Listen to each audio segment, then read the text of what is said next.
आऊज़ु बिल्लाहि मिनश शैतानिर रजीम। बिस्मिल्लाहिर्रहमानिर्रहीम।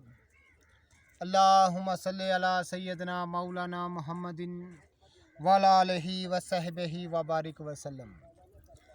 तमाम तारीफ़ें रब्बुल इज़्ज़त की हैं जो तमाम जहानों को पालने वाला है।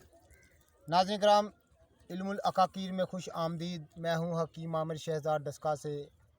नाज़रीन किराम, कचरी की सही शक्ल सूरत मैं आपको दिखा रहा हूँ।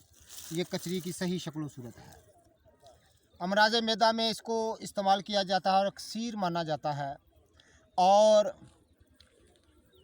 अमराज़ मैदा के जो मरकब नुस्खा जात हैं उनमें इसको कसीर तादाद में शामिल किया जाता है मैदे के जुमला अमराज के लिए। और गुर्दों की सोजश, गुर्दों के वरम और पर्थी गुर्दा के लिए और मसाना के लिए इसको अक्सीर माना जाता है। ये कचरी की मैं सही शक्ल सूरत आपको दिखा रहा हूँ। इस तरह की होती है इसकी बेल। बहुत सारे हमारे दोस्त अहबाब जो हैं वो ये कमेंट करते हैं कि जड़ी बूटी को उसकी असली हालत में दिखाएं।